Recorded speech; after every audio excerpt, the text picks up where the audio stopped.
Assalamualaikum warahmatullahi wabarakatuh, anakku semuanya.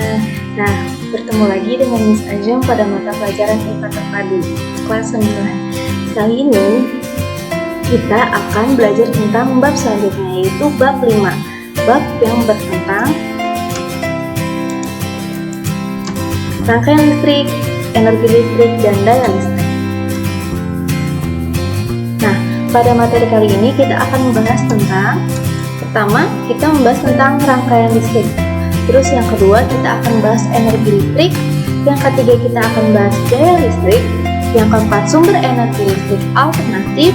Dan apa saja penghematan energi listrik. Disimak ya videonya kali ini. Pertama, kita bahas tentang rangkaian listrik. Arus listrik adalah aliran muatan listrik. Muatan listrik disebut mengalir dari kutub positif ke kutub negatif. Jadi arus listrik adalah aliran seperti air. Kalau di air itu ada arus air, kalau di listrik ada arus listrik. Aliran muatan listrik dari kutub positif menuju ke kutub negatif.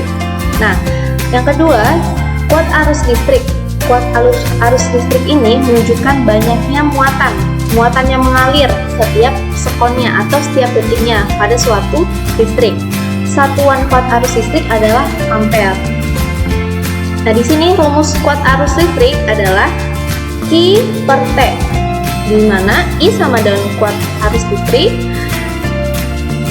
Q sama dengan muatan listrik dengan satuannya coulomb, dan T sama dengan selang waktu per detik atau second. Nah, selanjutnya rangkaian listrik, kita akan bahas tentang beda potensial listrik. Lambangnya V.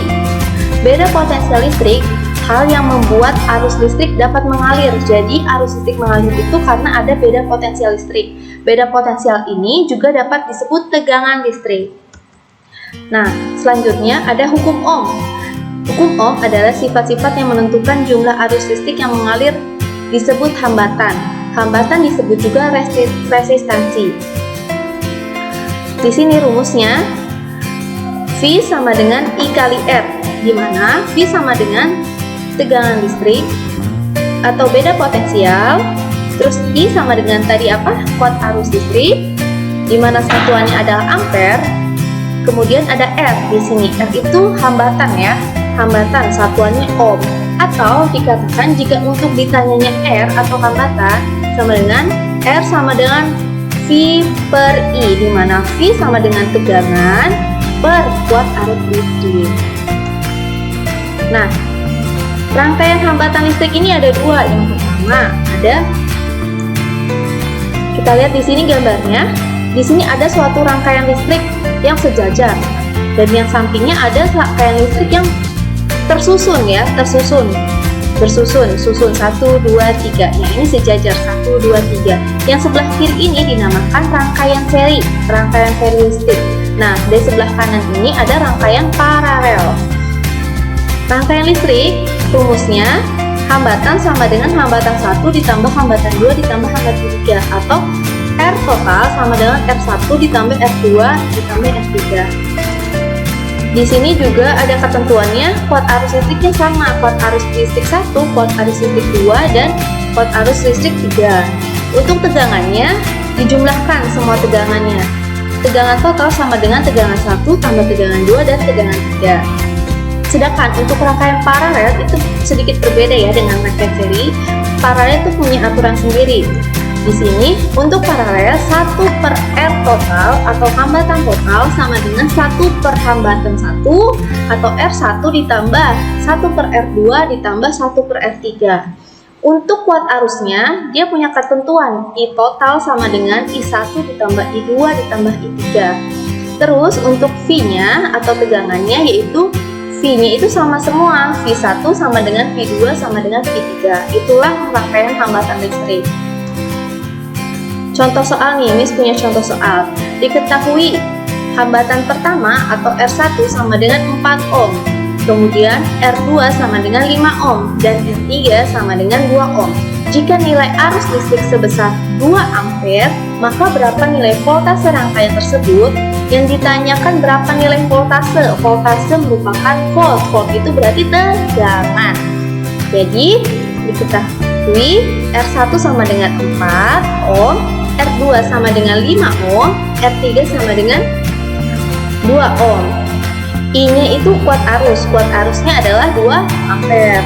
Jawabannya ditanya V atau tegangan, jawab V sama dengan kuat arus dikali hambatan, V sama dengan I kali R. Nah, R di sini ada 3 kan? Dalam rangkaian apa di sini? Rangkaian seri karena sejajar. Nah, kalau rangkaian seri, cara mencari hambatan totalnya adalah hambatan 1 ditambah hambatan 2 ditambah hambatan 3 sama dengan hambatan 1-nya 4, hambatan 2-nya 5 dan hambatan 3-nya 2. Jadi hasilnya 4 tambah 2 tambah 5, 4 tambah 2 6 ditambah 5 11. Maka V-nya itu rumus yang awal tadi, V sama dengan I kali R, berarti V sama dengan I-nya berapa? 2 dikali 11 hasilnya 22 volt. Jadi nilai voltasenya atau nilai tegangan pada rangkaian ini itu sama dengan 22 volt. Selanjutnya nih ada contoh soal lagi nih, sedikit sulit tapi insya Allah bisa ya. Jadi di sini diketahui sebuah rangkaian berbentuk paralel, ini ada paralel ya, dan ada juga yang seri dengan hambatan yang berbeda-beda, yaitu R1 sama dengan 1 ohm, R2 sama dengan 3 ohm, dan R3 sama dengan 6 ohm, di mana kuat arus dari rangkaian tersebut adalah 2 ampere. Berapa tegangan yang berada pada rangkaian tersebut? Nah, kita lihat di gambar, di sini ada yang paralel kan, tersusun. Ada juga yang seri. Caranya gimana, Miss? Kita tulis dulu ya yang diketahui apa saja. Diketahui R1 sama dengan 1 ohm, R2 sama dengan 3 ohm, R3 6 ohm, dan kuat arusnya sama dengan 2 ampere. Nah, yang ditanya adalah voltase. Kita lihat di sini R2 dan R3 itu paralel.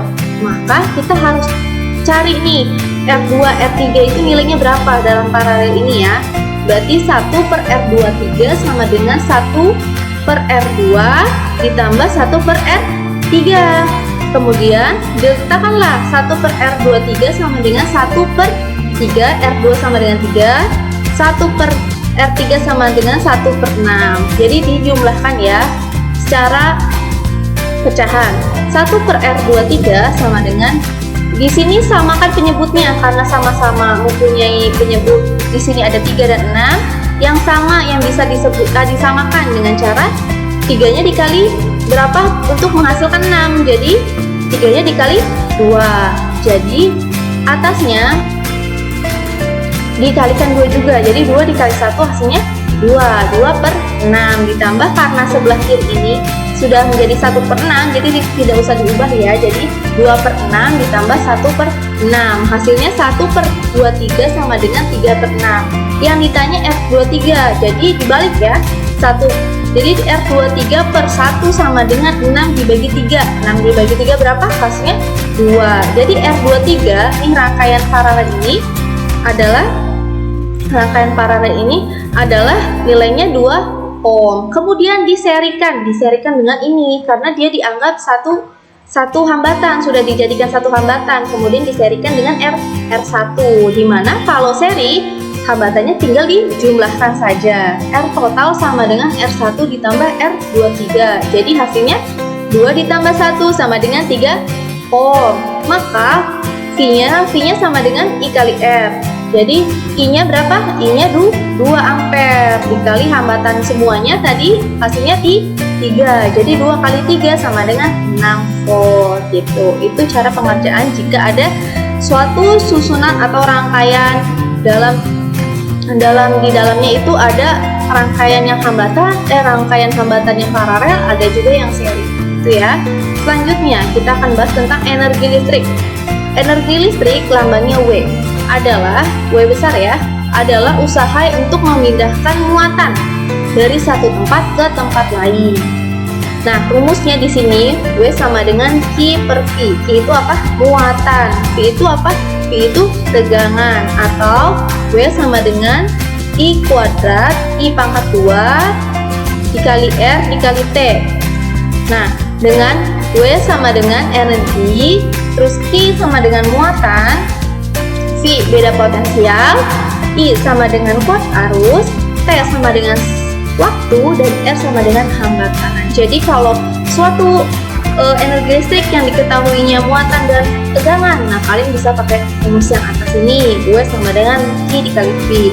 Atau yang diketahui itu cuma ada kuat arus, hambatan, dan waktu, kalian bisa menggunakan W sama dengan I pangkat 2 dikali R dikali T, seperti itu ya. Nah, diketahui 1 kal sama dengan 4,2 Joule. Selanjutnya, teknologi listrik dalam kehidupan sehari-hari. Nah, yang biasa kita lihat teknologi listrik dalam kehidupan sehari-hari ya contohnya adalah setrika listrik. Nah, setrika listrik itu mengubah energi listrik menjadi panas gitu ya. Terus ada lampu pijar. Lampu pijar itu mengubah energi listrik menjadi cahaya. Nah, sama seperti lampu tabung juga ya, mengubah energi listrik menjadi cahaya. Itu merupakan contoh teknologi listrik dalam kehidupan kita sehari-hari. Selanjutnya ada daya listrik. Nah, daya listrik adalah besar usaha yang dilakukan oleh sumber tegangan. Usaha nih yang dilakukan oleh sumber tegangan. Tegangan itu voltase ya. Terus rumusnya daya sama dengan usaha atau energi dibagi waktu. Atau W sama dengan daya dikali waktu.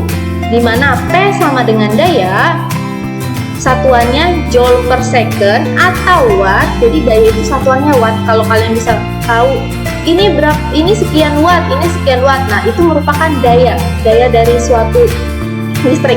Nah, W ini usaha, satuannya joule, dan T ini sama dengan waktu. Waktu satunya second atau detik. Itu merupakan daya listrik. Selanjutnya, kita akan belajar tentang contoh soal. Ibu memiliki kipas dengan daya 20 watt, dihidupkan dalam waktu 5 menit.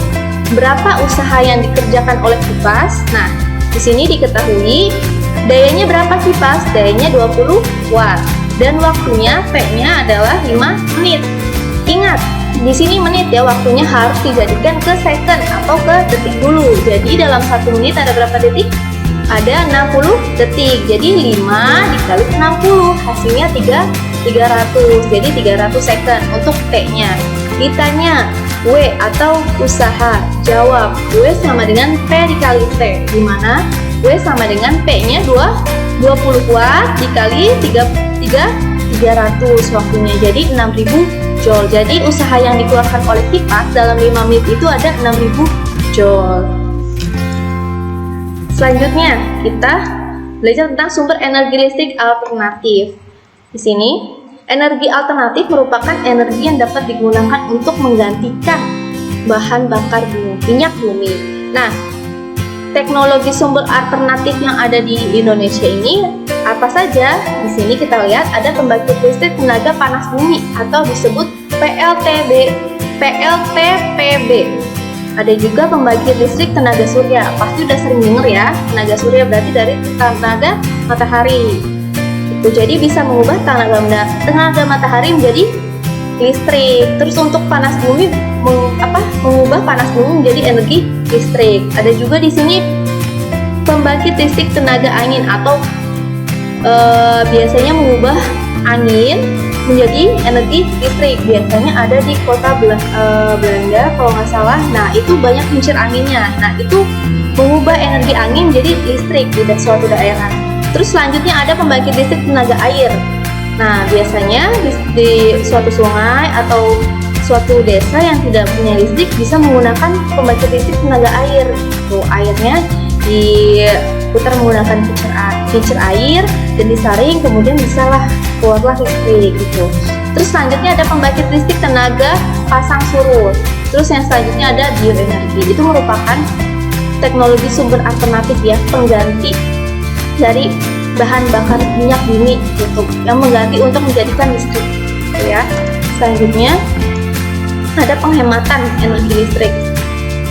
Yang pertama, penghematannya itu mematikan lampu dan alat listrik yang lainnya yang sudah tidak digunakan. Jadi kalau kalian nih ya, contohnya adalah kalau ngecharge handphone, itu kalau merasa sudah penuh harus langsung dicabut. Itu salah satu penghematan energi listrik. Terus lampu jika tidak digunakan harus langsung dimatikan. Yang kedua ada pemakaian lampu tabung akan lebih hemat energi dibandingkan lampu hijau. Tuh, jadi lampu tabung itu lebih hemat energi dibandingkan lampu pijar. Lampu pijar tuh yang terang ya, yang warnanya kuning tuh lampu pijar. Tuh. Selanjutnya ada memilih alat-alat listrik yang berdaya rendah sehingga hemat dalam pemakaian energi. Jadi dayanya rendah, kayak contoh 10 watt atau 20 watt itu untuk menghemat dalam pemakaian energi listrik gitu ya. Terus ada penggunaan sumber energi alternatif yang tadi sudah disampaikan, kayak bisa menggunakan air untuk membagi listrik, cahaya matahari, dan lain-lain.